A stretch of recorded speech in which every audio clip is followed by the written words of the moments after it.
Hello everyone, তোমরা কেমন আছো? তোমাদের বাড়ির সবাই কেমন আছে? আজকে আমরা আছি দেশি মাছের তরকারি, পাতলা ঝোল বানাবো। তো প্রথমে কই মাছটা নিয়ে নিয়েছে, হলুদ লবণ দিয়ে আমার মার মেশানোরা দেখো, কারণ আমার মারি মাছ কাটতে গিয়ে হাত কেটে গিয়েছে।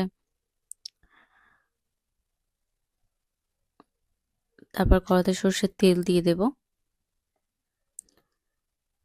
দিয়ে মাছগুলো ভেজে নেব।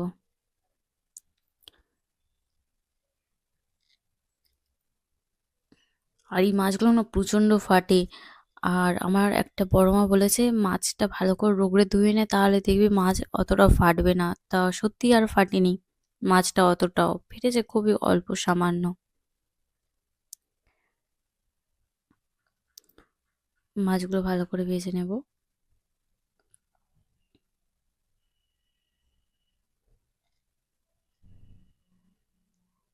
মাছগুলো ভাজা হয়ে গেছে, এবার তুলে নেব।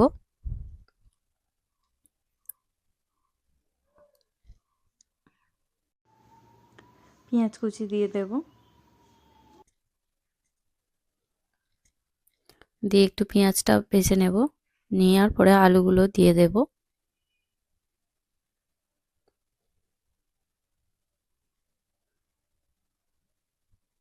আলুগুলো এবার একটু ভেজে নেব।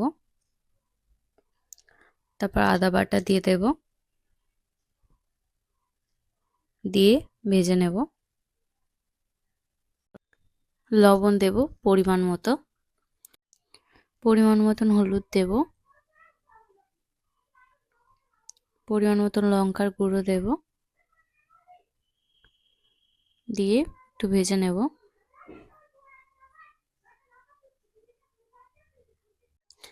জল দিয়ে দেব। ফুটে এলে মাছগুলো দিয়ে দেব।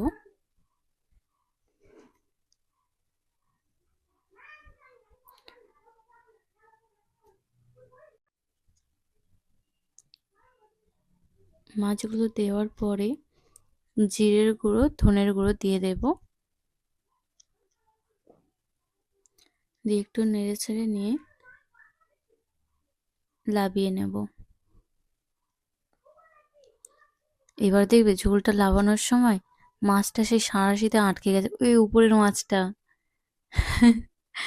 আর তোমরা লাইক কমেন্ট শেয়ার করো। আর টাটা, পরে একটা ভিডিও দেখা হচ্ছে।